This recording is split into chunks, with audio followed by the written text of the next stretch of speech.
하나님이 말씀하시기를 우리가 우리의 형상을 따라서 우리의 모양대로 사람을 만들자. 그리고 그가 바다의 고기와 공중의 새와 땅 위에 사는 온갖 들짐승과 땅 위를 기어다니는 모든 길짐승을 다스리게 하자 하시고, 하나님이 당신의 형상대로 사람을 창조하셨으니 곧 하나님의 형상대로 사람을 창조하셨다. 하나님이 그들을 남자와 여자로 창조하셨다. 하나님이 그들에게 복을 베푸셨다. 하나님이 그들에게 말씀하시기를 생육하고 번성하여 땅에 충만하여라. 땅을 정복하여라. 바다의 고기와 공중의 새와 땅 위에서 살아 움직이는 모든 생물을 다스려라 하셨다. 네, 오늘부터 창세기 강해를 새롭게 시작하는데요. 조금 이제 특별한 이제 시간이 좀 될 것 같습니다. 왜냐하면 우리 한 예수동행 이제 파트너스 교회가 있는데요. 그 중에 한 35개 교회 정도가 함께 창세기와 요한복음을 또 같이 설교에 나가게 됩니다. 그러면서 창세기 강해를 특히 예수님과 친밀한 동행이라는 관점에서 우리 이번 강해를 좀 하려고 합니다. 사실 성경에는 중요한 주제들이 많이 있거든요. 그래서 D.A. 카슨이라는 신학자는 한 20가지 정도가 있다고 그렇게 이야기를 합니다. 뭐 많이 들어보셨을 건데, 뭐 언약이라는 거 중심으로 뭐 노아 언약부터 시작해서 아브라함 언약, 다윗 언약, 모세 언약이 있죠. 그 언약이라는 주제가 있고요. 그리고 이제 구속사, 창조, 타락, 구속이라는 구속사 중심도 있고요. 그리고 하나님 나라, 또 그것도 하나의 큰 주제고요. 또 복음, 또 성전, 이런 걸로 창세기부터 요한계시록까지 전체를 관통하는 대주제가 있는 거죠. 근데 그 중에서 저희는 이제 예수동행이라는, 예수님과 친밀한 동행이라는 관점으로 창세기를 좀 풀어 나가려고 합니다. 아직까지 그런 그런 책들이 없어서요. 좀 특별한 흔적을 남는 시간이 되지 않을까 생각합니다. 그래서 오늘 창세기 오늘 첫 시작이어서 앞에 조금 서론적인 얘기도 조금 딱딱하게 나누고요. 그리고 좀 더 깊이 들어가도록 하겠습니다. 창세기는 뭐 세상 창조에 대한 기록이죠. 그렇게 우리가 알고 있습니다. 그래서 히브리인들은 성경의 이름을 정할 때 보통 성경의 첫 글자를 그 성경의 제목으로 많이 정했습니다. 그래서 태초에, 그러니까 베레시트, 태초에라는 단어가 이제 나오기 때문에 히브리인들은 이 책을 베레시트라고 이름을 붙였습니다. 그리고 영어 성경도 제네시스죠. 차 이름, 다 시작, 기원, 이런 뜻이 창세기의 이름입니다. 그런데 가만히 보면 창세기가, 이 창세기의 기원은 1장부터 11장까지만 나오고요. 12장부터 50장까지는 주로 족장들의 이야기가 나옵니다. 그렇다면 지면의 하래를 보면 오히려 족장이란 이름이 사실 더 어울리는 게 창세기입니다. 그렇다면 조금 이해가 되시겠죠. 창세기는 누군가의 이야기를 통해서 하나님이 뭔가 전해주시려고 하는 겁니다. 그렇게 좀 창세기를 좀 이해하시면 좋을 것 같습니다. 창세기 1장, 2장 여기를 읽으면서 많은 사람들이 어떤 생각을 하냐 하면요, 우주와 생명 창조를 어떻게 과학적인 원리로 어떻게 접근할까, 그런 식으로 1, 2장을 보는 사례가 많이 있습니다. 근데 그것은 좀 질문이 틀린 거예요. 왜냐하면 하나님께서는 이 창세기의 앞부분을 통해서 무엇을 이야기하고 싶었냐면 우주와 생명을 창조한 이유, 의미, 이런 것을 말씀을 하고 싶으셨어요. 그게 하나님의 진짜 뜻이었습니다. 그러니까 창세기의 이제 저자를 모세라고 하는데요. 모세는 과학에 관심이 없었습니다. 아니, 모세 때는 과학이라는 말 자체가 없었죠. 그러니까 당연히 그런 개념으로 접근을 하지 않았습니다. 그래서 우리가 사실은 과학은 과학자들에게 맡기면 돼요. 우리가 이걸 가지고 막 어렵게 풀어 나갈 필요는 없는 거죠. 기독교 신앙은 우리가 가만히 생각해 보면 사람의 지혜 위에 기독교 신앙이 세워진 건 없습니다. 그리고 이 신앙에는 과학자들의 지지도 사실 필요하지 않아요. 꼭 지지하건 말건 상관없습니다. 왜냐하면 우리의 기독교 신앙은 말씀이라는 아주 굳건한 반석 위에서 우리가 얻는 것이기 때문입니다. 그 이상 필요한 게 없어요. 주님의 말씀이면 충분합니다. 그게 우리가 말씀을 대하는 태도입니다. 그리고 아까 말씀드린 대로 창세기는 이야기로 되어 있습니다. 엄밀한 말로서 역사 기록이 아니에요. 그러니까 역사에 기초한 이야기다, 이렇게 좀 이해를 하셔야 됩니다. 역사가들은 이 내용이 사실에 부합한가 그거를 찾습니다. 그리고 역사가들의 주 핵심은 그곳에서 정보를 습득하는 게 역사가들의 역사를 보는 관점이에요. 그런데 우리는 이 이야기를 통해서 그런 정확한 어떤 정보, 그 시대의 그 역사가들이 말하는 사실보다는 그 이야기 안에 숨어 있는 하나님의 존재, 하나님은 어떤 분인지, 인간은 도대체 어떤 사람인지, 세상은 뭔지 그 이야기를 통해서 풀어주는 겁니다. 그러니까 성경을 그렇게, 특히 창세기를 접근을 하시는 게 좋습니다. 그래서 창세기 1장에는 하나님이 어떤 분인지, 그리고 나는 어떤 존재인지, 그리고 이 우리가 살아가는 세상은 도대체 나와 무슨 상관이 있는지, 그 이야기를 오늘 집중적으로 나누겠습니다. 창세기의 저자는 모세라고 알려져 있습니다. 대부분 다 동의를 하고요. 창세기, 출애굽기, 레위기, 민수기, 신명기까지 이 5권을 모세 오경이라고 그래서 설명을 합니다. 이제 모세가 5권을 지었다, 그래서 모세 오경이라고 하고요. 요즘에는 그 다음 장까지 모세가 지었다고 많이 또 의견들이 나와서 모세 육경이라는 표현도 씁니다. 그 얘기는 뭐냐면 하여튼 모세가 지은 책이다, 그렇게 이해를 하시면 될 것 같습니다. 그리고 이 이야기를 한때를 가만 생각해 보면 언제냐면요, 모세가 이집트 백성들을 데리고 홍해를 건너서 광야에 있는 그런 상태입니다. 그 상태에서 지금 모세가 이스라엘 백성들에게 이야기를 하는 거예요. 근데 이 이스라엘 백성들 상태가 어떠냐면 400년 동안 종노릇하면서 그들이 하나님에 대한 사랑, 하나님에 대한 충성, 하나님의 존재, 이런 걸 다 잊어버린 거예요. 다 잊어버린 그런 상태였어요. 그리고 그들이 섬기던 신은 이집트인들이 섬기던 해와 달과 별과 동물들, 그런 것들이 주로 자기의 신이라고 생각하던 이스라엘 백성들입니다. 그 백성들을 앞에 놓고 지금 창세기를 이야기를 해주는 거예요. 진짜 창조주가 누구냐, 이것을 깨뜨려 주는 겁니다. 그렇다면 오늘 창세기 1장에서 하나님이 어떤 분인지 우리가 알아야 되겠죠. 창세기 1장 1절 세번역에 이렇게 되어 있습니다. 태초에 하나님이 천지를 창조하셨다. 첫 이제 하나님의 말씀이 떨어집니다. 그러니까 이 말씀에 두 가지가 포함되어 있는데요. 먼저는 태초에 하나님이 계셨다는 거죠. 그리고 또 하나, 하나님이 천지를 만드셨다. 이 두 가지가 전제되어 있어요. 그러니까 가만 생각해 보면 창세기 1장 1절의 말씀이 엄청 심플하고 간결합니다. 세상을 창조했는데요, 하나님이 세상을 창조하는 그 엄청난 사건이 단 한 절이면 충분했습니다. 하나님 한 절로 다 해결을 해버리신 거예요. 제가 이렇게 궁금해서 요즘에 이제 창조과학 또 일반 과학자들 내용을 제가 이렇게 막 찾아보니까요, 과학자들이 추산한 우주의 나이가 138억 년입니다.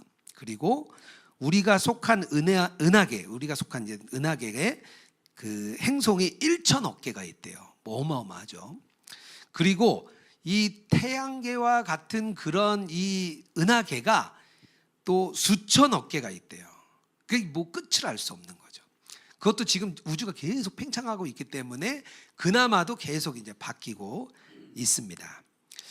그런데 더 놀라운 게 하나 있는데요. 뭐냐면 그 엄청난 우주 중에서 생명체가 살 수 있는 곳이 지구 하나라는 거죠. 현재 우리가 발견된 상태로는. 그래서 우주의 기본 상태는 죽음입니다. 죽음. 우주라는 것은 다 죽어 있는 상태예요. 유독 지구만, 오직 지구만이 생명을 가지고 있습니다. 근데 과학자들이 생명을 가진 조건이 되려면 뭐 수억 수천 가지가 막 있는데요, 그게 유일하게 다 갖춰져 있는 게 지구라는 거죠. 뭐 모르겠어요. 앞으로는 뭐 지구 말고도 사람이 살고 있는 행성이 또 있을지 모르겠지만 지금 현재는 지구만이 그런 존재입니다. 요즘에 이제 지구를 가장 잘 설명하는 큰 이론이 두 가지가 있다고 챗 GPT가 얘기를 해주더라고요. 보니까 빅뱅 우주론하고 생명 진화론, 이 두 가지가 지구를 형성한 가장 기본적인 많은 사람이 인정하는 그런 이론이다, 이렇게 얘기를 합니다. 그렇다면 이 생명이 어떻게 생겼냐라고 말할 때는 우연히, 저절로, 어마어마한 시간이 걸려서 이 세 가지를 말합니다. 왜 지금까지 존재가 생겼고 우리 같은 사람이 있는지 설명하기엔 굉장히 역부족이죠. 그러니까 뭐 쉽게 이런 표현이에요. 만약에 우리 아이들에게 이걸 설명하려면 이렇게 설명을 하면 돼요. 상자 안에 우리 스마트폰의 모든 재료를 다 집어넣는 거예요. 다 집어넣고 이 상자를 무한대로 흔들기 시작하면 언젠가 스마트폰이 된다. 언제요? 138억 년이 지나면 가능하다, 이렇게 설명을 할 수가 있는 거죠. 그러니까 이것도 이론인 거예요. 그러니까 우리는 이론을 믿는 겁니다. 그런데 우리가 이 창세기 1장 1절을 딱 접근하면서 우리가 이해해야 되고 우리가 알아야 될 것은 뭐냐? 하나님이 창조주시다. 그것을 우리가 제일 먼저 믿음으로 고백해야 되고요. 하나님은 무에서 유를 창조하신 분이시다. 이게 하나님에 대한 첫 번째 존재의 접근입니다. 또 하나는 하나님이 어떤 분이냐면 시작과 끝이 있는 분이에요. 그러니까 태초에라고 말을 할 때는 무슨 얘기가 있냐면 종말이 있다는 거죠. 시작이 있고 끝이 있다. 이게 하나님이 가지신 하나님의 능력이십니다. 우리는 가끔 걱정을 합니다. 이 창조 세계가 도대체 이게 어떻게 가는 걸까? 이 세상은 어떻게 되는 거지? 우리가 궁금해하고 걱정을 많이 합니다. 그런데 아무리 미래가 험악하고 험난할지라도 하나님의 계획 속에 있어요. 하나님의 계획이 끝이 있습니다. 하나님의 계획이 어디 나와 있냐면요, 창세기에는 시작이 나와 있고요, 그리고 요한계시록에는 이제 끝이 나와 있습니다. 사단이 가만 보면 제일 싫어하는 게 자기 존재의 시작과 끝을 알려주는 게 가장 싫겠죠, 사단 입장에서 보면. 그러니까 이 창세기를 이해 못하도록 다양한 이론들을 내놓습니다. 그래서 야, 이게 더 합리적이야, 야, 이런 게 조금 더 추론하기 좋지, 그러니까 너희들은 이런 걸 믿어야 돼라고 사단이 열심히 이론을 만들어냅니다. 요한계시록에는 또 어떤 것이 있냐 하면 이단들이 그냥 온갖 이단이 다 달라붙었어요. 그래서 막 요한계시록을 막 다양하게 설명을 합니다. 자, 계시록은요 아직도 정리되지 않고 서로 합의되지 않은 내용이 아주 무수하게 많습니다. 왜냐하면 끝이잖아요. 그러니까 사단이 시작과 끝을 아주 희미하게 만들어 버리는 겁니다. 왜요? 하나님이 시작과 끝을 만드신 분인데 그걸 모르게 하려고. 우리가 복잡한 이유는요, 사단이 우리의 눈을 자꾸 가리고 있기 때문이에요. 자기 뜻대로 사람들을 끌어가려고 합니다. 하지만 하나님이 시작과 끝을 만드신 분이다. 이걸 우리가 또 기억을 해야 됩니다. 그리고 창세기 1장 2절에 가면 우리가 뭘 알아야 되냐면 하나님이 질서를 세우시는 분이라는 걸 알아야 돼요. 1장 2절에 이렇게 나옵니다. 땅이 혼돈하고 공허하며 어둠이 깊음 위에 있고 하나님의 영은 물 위에 움직이고 계셨다. 벌써 2장 들어갔는데 되게 지금 정신이 좀 희미한 것 같은 그런 느낌이 제가 확 오네요. 네, 어쩔 수 없습니다. 오늘 조금 창세기는 좀 설명할 게 많은데 제가 압축해서 좀 설명을 좀 하겠습니다. 2절에 대한 해석이 되게 다양해요. 왜냐하면 하나님이 창조를 하시고 나서 바로 혼돈과 공허가 있었다, 이렇게 나오거든요. 그래서 이제 가장 많은 해석은 이런 겁니다. 하나님이 무에서 유를 먼저 창조하시고 그 유를 창조하신 걸 가지고 첫째 날부터 일곱째 날까지 하나하나 만들어 가셨다. 그런 게 이제 가장 많은 이론, 많은 이제 신학자들이 내세우는 이론입니다. 또 하나 이론은 뭐냐면 하나님이 완벽하신 분인데 왜 하나님이 혼돈과 공허를 내셨겠냐? 그렇지 않다. 하나님이 1절에 완벽한 것을 창조하셨는데 1절과 2절 사이에 어마어마한 시간이 있었다. 그리고 그 사이에 이렇게 추론을 합니다. 사단과 이 천사들이 타락을 했던 일이 이때 일어나지 않았겠냐. 왜냐하면 그 내용이 없거든요, 성경에는. 그래서 1절과 2절 사이에 있음으로 인해서 가장 먼저 완벽한 창조가 사단의 타락으로 인해서 혼돈과 공허가 생겼다. 이렇게도 또 많이 해석을 합니다. 이 두 가지 이론이 다 있습니다. 첫 창조 후에, 그러니까 하나님이 아름다운 지구를 만드시기 전에 뭔가 타락이 있었다는 거죠. 그래서 그것을 어떻게 표현하냐? 어둠의 수면이, 그러니까 수면의 어둠 속에 있었다. 뭐 이런 표현들을 거기 이제 나오고 있죠. 그래서 흑암이라고 나오는데요. 개역개정에는 뭔가 어둡고 그리고 또 빛이 없는 어떤 상태, 하나님이라는 존재가 없는 어떤 상태를 그렇게 표현합니다. 중요한 거는 어쨌든 혼돈과 공허가 있었다. 2절에 가면 혼돈과 공허가 있었습니다. 그리고 하나님이 혼돈과 공허를 해결하십니다. 어떻게 해결하시냐? 첫째 날부터 셋째 날까지는요, 혼돈을 해결하십니다. 그 뭘 만드냐면 빛을 만드시고요, 궁창과 하늘을 만드시고요, 바다와 땅을 만드십니다. 그러면서 혼돈의 문제를 해결하세요. 넷째 날부터 여섯째 날까지는 그 혼돈한 상태를 정리했잖아요. 그 공허함이 아직 남아 있었거든요. 그래서 하나님이 그 공허의 문제를 해결하십니다. 해와 달과 별을 만드시죠. 하늘의 새와 물고기를 만드시죠. 땅의 동물과 사람을 만드시죠. 그래서 공허한 지구를 완전하게 세우시는 겁니다. 그래서 하나님이 혼돈과 공허를 해결하시는 질서의 하나님이시라고 우리가 이해를 해야 됩니다. 그 이후에 또 인간이 타락하잖아요. 인간이 타락해서 또 혼돈스러운 상황이 됐을 때 하나님이 다시 예수님을 통하여서 십자가와 구원 사건을 통해서 다시 질서를 만드시는, 그러니까 하나님은 늘 질서의 하나님이십니다. 우리의 인생이 어떤 때는 굉장히 혼돈스러워요. 어떤 때는 아무것도 없이 빈 것 같아요. 내 인생을 난 뭐하고 살았지? 혼돈과 공허가 우리 안에 있을 수 있습니다. 그런데 염려하지 말라는 거예요. 왜? 하나님은요, 질서를 세우시는 분입니다.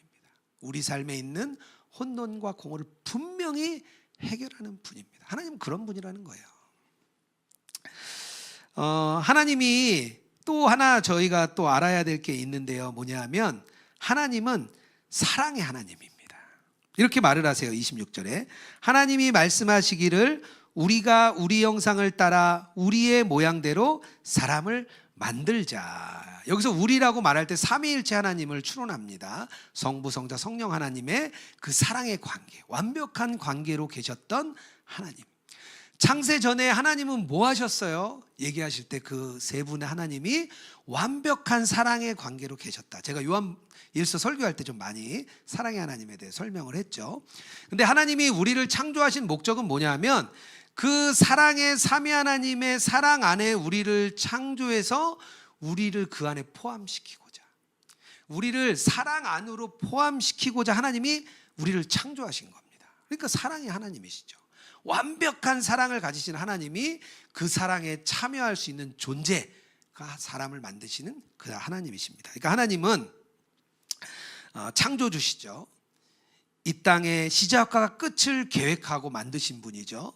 그리고 질서를 세우시는 분, 사랑이 많으신 분. 그러니까 이 정도 하나님에 대해서는 이해를 좀 하고 있어야 됩니다. 꼭 좀 기억하면 하나님에 대한 그 놀라움을 알고 있을 때 우리의 마음이 막 풍성해지거든요.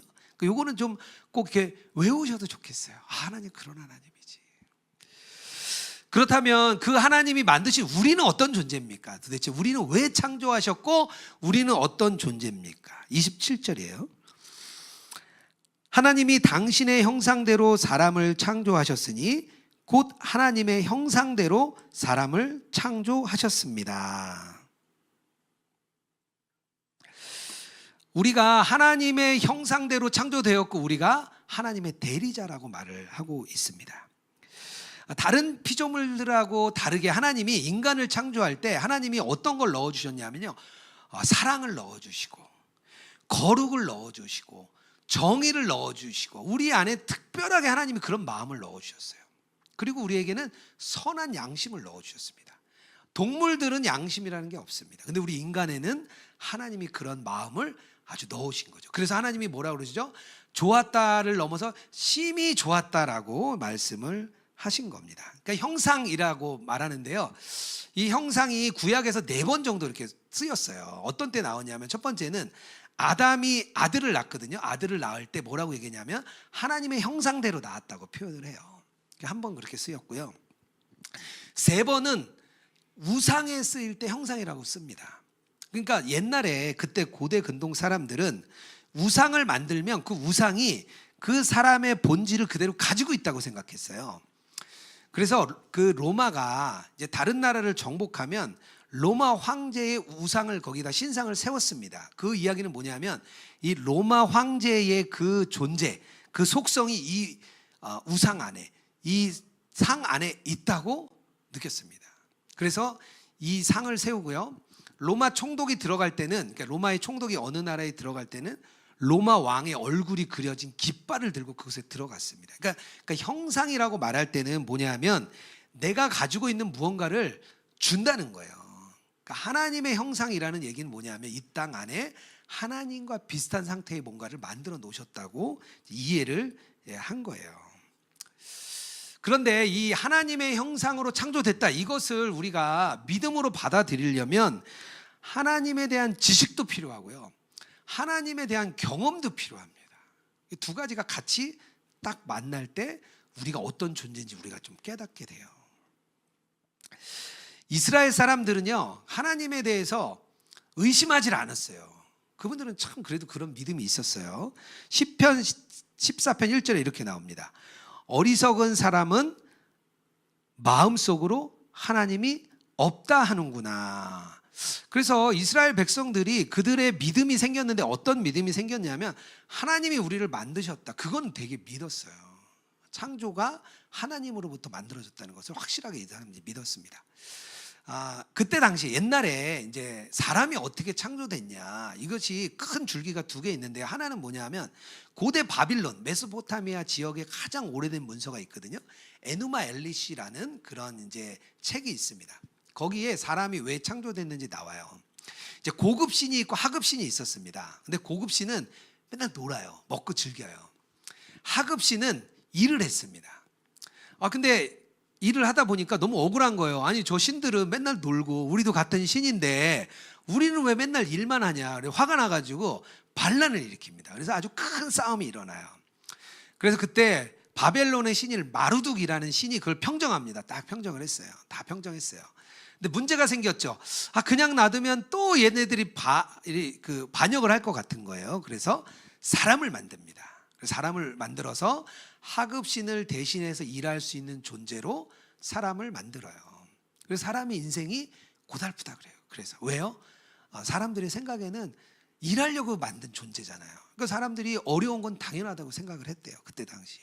그게 고대 바빌론 지역의 사람 창조의 이야기였습니다. 교회 안에는 영지주의가 들어왔습니다. 영지주의가 들어왔는데 영지주의 이단이 사람의 창조 이렇게 이야기를 했어요. 이렇게 그 피라미드형의 큰 이제 천상의 세계가 있는데 그 피라미드 맨 마지막에 데미우르고스라는 신이 하나 있었습니다. 이 신이 이렇게 떨어져 나와요. 그래가지고 원래 인간이 천상계에 있었거든요. 인간을 꼬십니다. 그래가지고 인간을 지상세계로 데리고 들어가서요, 육체라는 감옥에 인간을 딱 갇히게 했다는 거예요. 속아가지고. 원래는 아주 영적인 존재였는데, 그러다 보니까 이 영지주의에서는 자기가 구원을 받으려면 어떻게 해야 되냐, 이런 신적 지식을 알아야 되는 거예요. 그래서 육체라는 감옥을 벗어나서 영적으로 다시 천상의 세계로 올라가는 게 구원이라고 생각을 했습니다. 그러니까 교회 안에 이단들이 전했던 인간 창조의 그림이었습니다. 그러니까 지금 얘기한 창조의 이야기는 완전 다르죠. 세상이 말하는 창조론과 하나님이 말하는 인간의 존재 자체가 다릅니다. 우리의 형상대로 하나님과 같이 만든 것과 일을 시키기 위해서 만든 것과 전혀 다른 이론이 있는 거죠. 그런데 우리가 하나님을 경험하려면 우리가 어떤 일이 있어야 되냐면 하나님을 대면해야 돼요. 하나님을 딱 만나야 됩니다. 그 경험이죠. 아브라함 헷셀이 이런 표현을 씁니다. 믿음은 하나님의 현존 앞에서 얼굴이 붉어지는 것을 말한다. 그러니까 이 붉어진다는 것은 무슨 뜻이냐면 하나님 앞에 진실된 마음으로 서보니까 내가 너무 부끄러운 거예요. 너무 밝은 빛 앞에 내가 섰더니 너무 부끄러운 거예요. 그래서 얼굴이 붉어질 수밖에 없다는 거예요. 그래서 아브라함 햇세는 우리 인간의 붉은 빛이 하나님을 만나게 한다고 생각을 했습니다. 이 이야기는 뭐냐 하면 하나님을 만나고 경험할 때 가장 중요한 게 자기의 약함을 깨닫는 겁니다.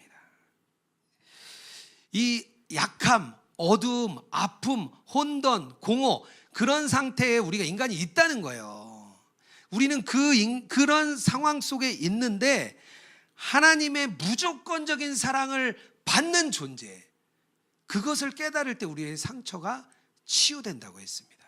그러니까 우리의 그 아주 낮고 낮은 상태인데 하나님이 그런 우리에게 찾아오셔서 완전한 사랑을 퍼부어 주시니까 우리 안에 치유가 일어난다는 거예요. 그러니까 우리가 영적으로 구원받을 뿐만 아니라 우리의 육체와 우리의 생각과 우리의 모든 면이 다 치유를 받습니다. 그게 하나님과의 만남이에요. 이 과정, 하나님이 이 과정을 아시는 것 같아요. 이걸 경험시켜 주시는 것 같아요. 그래서 우리를요 아주 끝까지 몰아붙입니다. 우리가 두 손 두 발 다 들 때까지, 우리의 기대가 완전히 무너질 때까지 아주 우리를 끝까지 밀어붙입니다. 그리고 예수님만 남을 때까지. 그제서야 우리는 고백합니다. 예수님 한 분으로 충분합니다. 이런 고백이 좋은 상태에서는 사실 나오지가 않아요. 그냥 삶도 평안하고 믿을만하고 나의 기반이 든든하고 내가 세상에서 자리 잡았고 내가 하는 것마다 다 성공하고, 그런 사람은요 예수님 한 분으로 충분하다 고백할 수가 없어요. 우리의 자아가 그렇게 아주 강합니다. 하나님의 방법이에요. 근데 그 과정을 통해서 하나님이 우리를 그 삼위일체의 그 사랑 안에 하나님이 우리를 끌고 들어오시는 거죠. 우리가 같이 사랑을 느낄 수 있도록. 하나님이 우리를 그래서 아바 아버지라고 부르라고 하세요. 예수님도 아바라고 불렀거든요. 아바 아버지. 근데 이렇게 부르는 것은 뭐냐면 우리의 존재의 근원이 하나님입니다. 나의 깊은 그 지면에서 내가 부르짖는 그 하나님, 하나님이 나의 아버지십니다. 그게 우리 마음의 부르짖음이에요. 그 부르짖음이 터지잖아요. 그러면 신앙은 끝이 납니다. 진짜 하나님을 만나게 되는 거죠. 경험하는 거죠. 하나님의 사랑을 깨닫는 거죠. 그게 호세아서에 참 잘 나왔어요. 호세아서에 호세아 선지자에게 고멜이라는 여인하고 결혼하라고 하잖아요. 음란한 여인, 아마 창녀였을 것으로 보여지는 그 여인과 결혼을 해서 아이를 낳습니다. 그런데 또 도망가요. 그래서 그 여인이 음란함과 배신과 또 불안함과 또 무지함, 어리석은 사람이죠. 그래서 또 가서 싸워요. 그게 주님의 마음이에요. 이 호세아에게 너만은, 야 다른 사람은 다 모르지만 호세아 너만은 제발 내 마음 좀 알면 좋겠다. 이 세상에서 너 하나만큼은 내 마음을 알면 좋겠다. 호세아 선지자에게 그 마음을 부어줍니다. 호세아가 고멜을 사랑하는 과정에서 아버지의 마음을 깨닫게 되죠. 하나님이 우리를 참 인격적인 관계로 부르셨어요.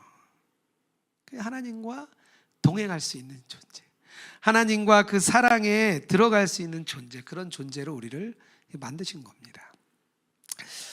17세기에 프랑스에 그 블레이즈 파스칼이라는 사람이 있었을 겁니다. 있었어요. 잘 이제 들어봤을 거예요. 파스칼이라는 분이, 이분이 물리학자이기도 하고 수학자이기도 하고 되게 천재였던 사람입니다. 천재라 그래요. 그런데 이 파스칼이 이 집안에 좀 어려움이 좀 있었어요.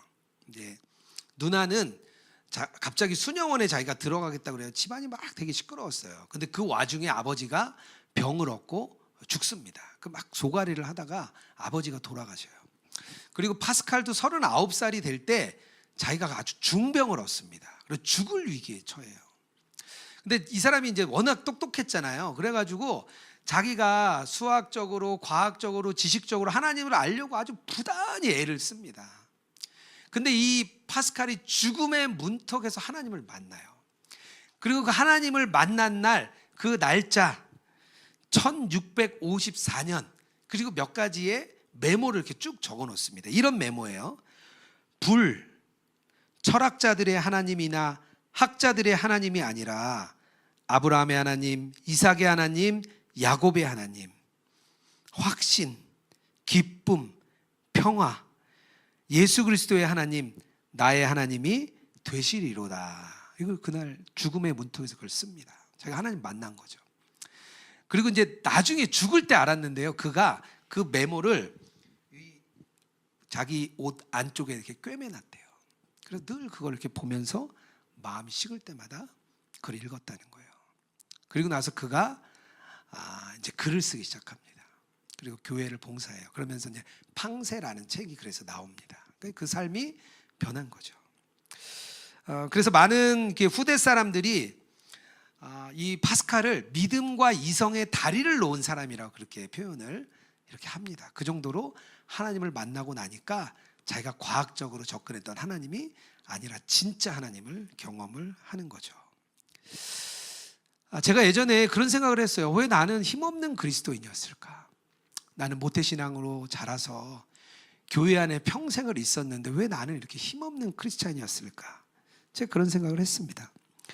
근데 그때 깨달았던 게 뭐였냐면 하나님을 아는 지식을 깨달아야 되는구나. 그래서 정말 막 미친 듯이 하나님의 아는 지식을 향해 정말 노력을 한 거죠. 성경 읽고 책 읽고 공부하고 기도하고 교회 모임 참여하고 하여튼 열심을, 제 아내가 제 30대는 아주 이기적인 사람이었다고 그렇게 얘기를 하더라고요. 그게 저에겐 너무 급했어요. 하나님을 아는 지식이. 그런데도 세상에 사는 거 힘들더라고요. 이게 막 돌파가 안 되는 거예요. 믿음으로 돌파가 안 되는 거예요. 근데 그때 제가 예수 동행을 만난 거죠. 예수님과 동행하면 뭔가 답을 얻을 것 같았어요. 유기성 목사님을 보니까 답이 있을 것 같더라고요. 근데 그렇게 따랐습니다. 근데 예수님과 동행하니까요, 막 이렇게 좋아지고 더 빨라진 게 아니라 오히려 그 전보다 더 밑바닥을 치는 것 같았습니다. 주님과 가까이 간다고 생각하니까 제 자신이 더 부족한 거예요. 더 모자라고요.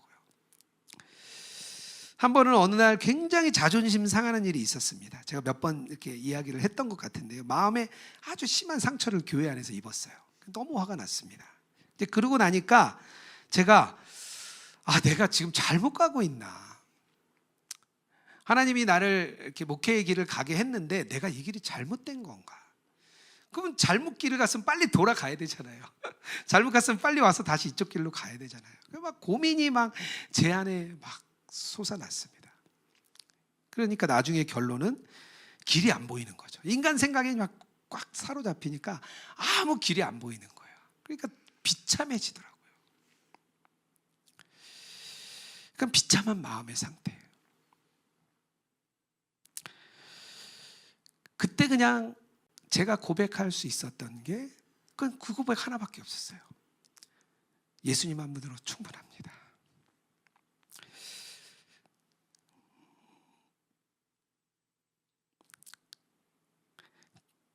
제 마음에는 좀 이런 고백이 멋질 때 드리고 싶었어요. 뭔가 좀 잘 되고 뭔가 주님의 새로운 길을 여셔서 잘 간다는 소리를 듣고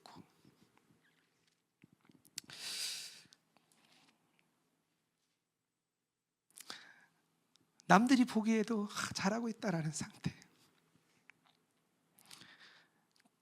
그 상태에서 고백을 하고 싶었는데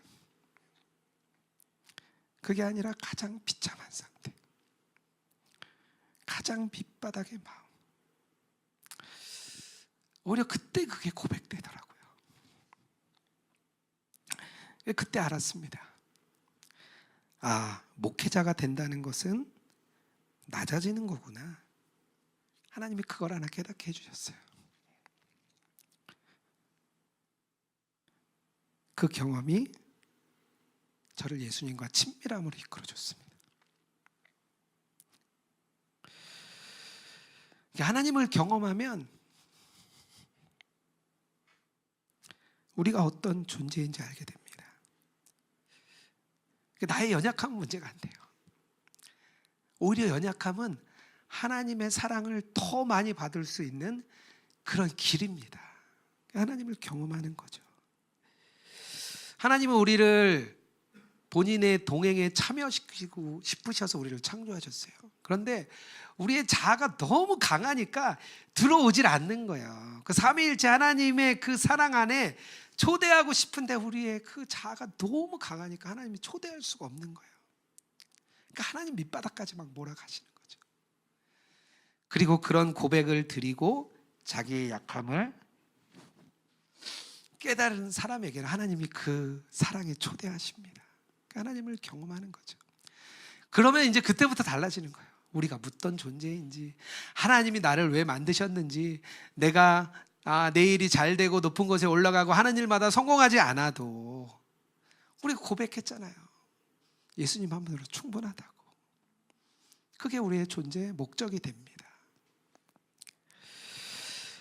내가 어떤 존재인지 다시 깨닫는 우리 여러분 되기를 주님의 이름으로 축복합니다. 그렇다면 우리가 어떤 존재인지 알았다면 마지막으로 이 세상, 우리가 살아가는 이 세상은 도대체 우리에게 무슨 의미가 있습니까? 28절이에요. 하나님이 그들에게 복을 베푸셨다. 하나님이 그들에게 말씀하시기를 생육하고 번성하여 땅에 충만하여라. 땅을 정복하여라. 바다의 고기와 공중의 새와 땅 위에 살아 움직이는 모든 생명을 다스려라 하셨다. 하나님이 창조하시고 6번이나 좋았다고 말씀하셨잖아요. 그냥 완벽했다는 거죠. 부족함이 없다, 모자람이 없다. 하나님이 만드신 이 세상은 부족함이 없었다, 그런 말씀을 하시는 겁니다. 그리고 하나님이 우리에게 너희들이 이 땅에서 하나님의 능력을 가지고 하나님의 형상으로 너희가 이 땅에서 살아가라. 너희가 이 땅을 지키고 다스리라. 그게 하나님이 우리에게 주신 이 땅입니다. 이 세상입니다. 우리가 마음대로 하라고 하니까 사실 우리가 너무 마음대로 해가지고 이 땅이 다 망가졌습니다. 환경 문제 요즘 심하잖아요. 미래학자들이 2050년이 되면 아마도 우리 후대들이 살아가기 어려운 상황이 될 거다. 불과 25년 남았어요. 그렇게 얘기하는 분도 있고요. 어떤 분들은 골든타임이 지났다라고 말하는 분들도 있습니다. 우리가 환경이 너무 중요한데요. 근데 뭐가 더 문제냐? 우리는 먹고 사는 게 더 중요해요. 환경 문제 얘기하면 야, 지금 경제가 큰일인데 무슨 환경이냐. 우리는 먹고 사는 거에 더 우선을 두고 있습니다. 이게 대표적인 세상을 다스리는 잘못된 사례입니다. 이스라엘에 왕이 세워졌습니다. 근데 왕이 세워지고 왕이 하나님의 그 이름으로 잘 다스려야 되는데 이 왕들이 다 타락하죠. 다 타락해서 어떻게 하냐? 이방신들 다 데리고 오죠. 이방신들 위해 신상 만들어주고 성전 만들어주고 거기서 같이 절하고 기도합니다. 그게 이스라엘의 왕들이 했던 일이에요. 결국에는 하나님의 이름으로 세상을 다스린 게 아니라 타락하고 이방신의 이름으로 세상을 다스리게 된 거죠. 이게 우리가 세상에서 하나님이 살아갈 때 잘못된 모습입니다. 우리에게 맡기신 사명이 있습니다. 하나님의 성품으로 하나님의 형상으로 이 땅을 살아가는 거죠. 그게 하나님이 우리에게 맡기신 사명이에요. 하나님과 우리가 관계를 맺잖아요. 하나님과 관계를 맺으면 그것으로 끝나는 게 아니라 우리가 이웃과 관계를 맺고 또 자연과 세상과 관계를 맺는 게 하나님의 원하시는 일입니다. 그 하나님과 나 사이에 완전한 관계가 뚫리면 세상하고도 관계가 막 뚫려야 되거든요. 그러면 하나님의 은혜가 우리를 통해서 흘러갑니다. 그게 하나님의 방법이에요. 카톨릭 신부님 중에 그 예수님과 동행에 대한 멘토로 여겨지시는 분이 한 분 있어요. 신부님이시긴 한데요. 토마스 머튼이라는 신부님이십니다. 이분이 좋은 책들을 많이 쓰셨어요. 그러니까 주님과의 친밀함을 아주 열심히 연구했던 그런 신부님이세요. 이분이 신부로 이제 생활을 하다가 2차 세계대전이 끝나갈 무렵 1941년에 세상에 대한 신물을 느낍니다. 전쟁 계속되죠. 뭐 학살도 있죠. 뭐 서로 싸우고 죽이고 하니까 이 세상에 아주 혐오를 느낍니다. 그리고 이분이 수도원으로 들어가요. 신부지만 수도원으로 들어갑니다. 이 세상을 완전히 등집니다. 난 더 이상 하나님 이 세상과 함께하고 싶지 않습니다. 그래서 이제 수도원에 들어갔습니다. 거기서 이제 몇 년을 지냈습니다. 몇 년을 지냈는데 이분이 뭘 발견했냐면요, 자기 마음속에 세상이 있는 거예요. 자기가 그렇게 혐오하고 싫어했던 그 세상의 모습이 내 안에 그대로 다 있는 거예요. 알고 봤더니 자기의 눈으로 봤던 세상은 자기 마음이었던 겁니다. 그걸 이 토마스 머튼이 발견합니다. 그래서 하나님께 기도로 계속 나가요. 그렇게 하기를 아주 수년을 합니다. 막 자기의 존재 자체가 막 몰락도 해요. 영적으로, 육체적으로, 막 감정적으로, 정서적으로 완전 밑바닥을 쳤다가 올라갔다가 여러 시기를 아주 고난을 막 통과합니다. 그러다가 나중에 결국에는 하나님의 그 사랑을 받는데요, 어떤 사랑까지 받냐 하면 세상의 모든 결점을 받아들일 수 있는 사랑을 경험합니다. 나도 하나님이 사랑했다면 저도 하나님 세상을 사랑했습니다 라는 고백을 토마스 마틴이 드려요. 그리고 세상으로 나갑니다. 다시 신부로서 세상에서 저술활동, 또 사람을 섬기는 일, 그런 일을 다시 합니다. 신앙을 가진다는 것은 우리가 세상으로 분리되는 게 아닙니다. 우리가 교회에 깊이 들어오고 목회자로, 선교사로, 뭐 여러 사역자로 헌신을 하면 우리는 교회에서 세상에서 떠났다는 망상 속에 빠집니다. 이 들어와 있는 이곳은 세상이 아닌 줄 알아요. 근데 하나님의 마음은 그 마음이 아닌 거예요. 너희들이 세상을 사랑해라. 내가 너희를 사랑했던 것처럼. 그러니까 하나님이 우리를 본인과 동행하기 위한 존재로 창조하셨다면 그 동행의 자리가 어디냐면 세상이라는 거예요. 하나님이 우리의 그 사명의 자리를, 지금 있는 우리의 그 자리, 그 세상의 나의 자리가 하나님이 동행하도록 만들어주신 자리입니다. 그렇다면 지난 한 주간 어떻게 사셨습니까? 내가 있는 그 자리에서 어떻게 사셨습니까? 그게 하나님이 오늘 주님 앞에 나왔을 때 주님이 우리에게 묻는 질문입니다. 하나님의 형상대로 창조된 너희들, 너희 자리에서 어떻게 살았니? 그게 주님의 질문이에요. 직장에 가면 참 어렵습니다. 정직하게 일하는 거 어렵고요. 직장 동료들과 또 가깝게 지내는 것도 어려운 일이에요. 근데 하나님이 우리를 그곳에 보내셨습니다. 화해의 사도로, 화평의 사도로 우리를 그곳에 보내셨습니다. 가정마다 많은 문제가 있습니다. 가정에 어려움이 있어요. 그런데 하나님이 우리를 그 가정에 또 보내신 거예요. 하나님처럼 그들을 대하라고. 사회에서 소외된 사람들을 볼 때 우리가 그런 마음을 가지라는 거예요. 세상의 불의와 정의에 맞서서 우리가 침묵하지 말라. 그게 주님의 마음인 거죠. 이 세상에 있는 그 자리, 여러분이 있는 그 자리가 바로 하나님이 주신 사명의 자리입니다. 오늘 창세기 1장 함께 나눴는데요, 우리는 하나님과 동행하기 위해 창조된 존재입니다. 하나님은 놀라우신 분이에요. 그분이 우리를 그분의 사랑에 초대하기 위해 우리를 창조하셨습니다. 그렇다면 우리가 세상에서 그 사명을 감당하는 저와 여러분 되기를 주님의 이름으로 축복합니다. 이 시간 우리의 찬양도 올려드리고요, 우리의 예물도 올려드리면 좋겠습니다. 우리 창조의 아버지라는 찬양, 오늘 말씀과 너무 잘 맞는 찬양 같았어요. 제가 어제 막 듣는데 개인적으로는 너무 은혜가 있었습니다. 오늘 같이 찬양을 주님께 올려드리겠습니다.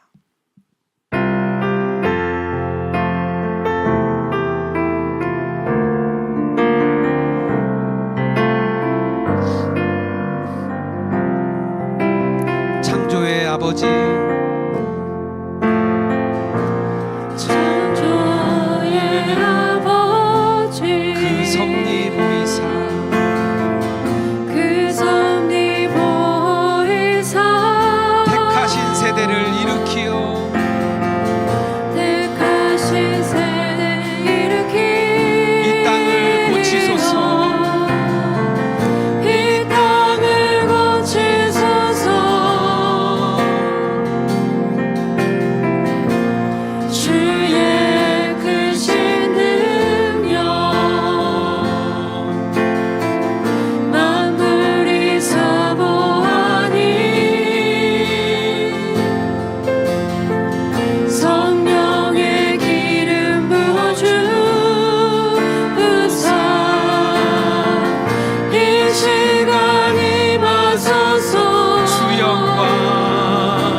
가슴에 손을 얹고 찬양하겠습니다. 열방의 통치자 세상이 보리라 세상이 보리라 신실한 주의 약속을 교회는 승리하리 교회는 승리하리 우리를 돌아보사 우릴 돌아보사 강건케 하소서 연약함 모두 벗어지고 연약한 모두 벗어지고 승리케 하옵소서 승리케 하옵소서 주 영광 주 영광 여기 임하사 열방 향해 열방 향해 그 빛 비추소서 주의 영광 주의 얼굴 구할 때 주의 향기 주의 향기 머무소서 주 영광 여기 임하사 주 영광 여기 임하사 열방 향해 그 빛 비추소서 주의 얼굴 구할 때 주의 얼굴 구할 때 주의 향기 머무소서 우리 한 번 더 고백합니다. 주 영광 여기 임하사 주 영광 여기 임하사 열방 향해 그 빛 비추소서 주의 얼굴 주의 향 주의 향기 머무소서 우리 이 시간 두 가지 기도 제목을 우리 주님 앞에 올려드리기 원합니다. 오늘 창세기 말씀을 통하여 하나님이 어떤 분인지 알았습니다. 그 하나님을 우리가 더욱 알아가기 원합니다. 하나님을 알 때 하나님의 사랑은 우리에게 더 크게 부어주십니다. 그때 우리는 우리의 존재, 우리의 상황, 우리의 상태, 하나님이 우리를 왜 부르셨는지, 주님과 동행하기 위하여 우리를 부르셨다는 것 우리가 깨닫게 됩니다. 그것을 우리가 기도로 올려드리기 원합니다. 특별히 하나님께서 우리를 세상의 곳곳에 보내셨습니다. 하나님의 형상을 보여주고 싶으셔서 세상의 곳곳의 자리에 우리를 보내셨습니다. 우리는 그 자리에서 하나님으로 살아가는 겁니다. 하나님과 동행하며 하나님으로 살아가는 저희들 되게 하여 주시옵소서. 우리의 기도를 우리 주님 앞에 올려드리며 나가겠습니다. 우리 함께 기도합니다. 아버지, 주 영광 여기 임하사 아버지, 열방 향해 그 빛 비추소서 주의 얼굴 구할 때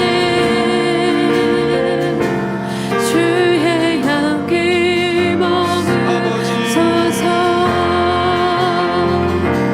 주 영광 여기 임하사 아버지 되신 하나님, 하나님을 알아가기 열방 원합니다. 하나님 우리 안에 하나님이 경험되게 하여 주시옵소서. 하나님이 우리 안에 경험되는 저희들 되게 원합니다. 하나님, 우리의 인생의 고백, 우리의 삶의 고백이 예수님 한 분이면 충분합니다 고백하는 저희들 되게 하여 주시옵소서. 하나님, 우리가 세상을 살아갑니다. 하나님, 세상이 너무 크고 무겁습니다. 하나님, 우리가 세상에서 하나님 한 분으로 충분함을 고백하는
감사합니다.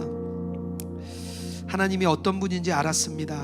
이 어마어마한 우주에 창조주시며 그 어마어마한 땅 중에서 특별히 우리를 사랑하시는 크고 놀라우신 분인 줄 믿습니다.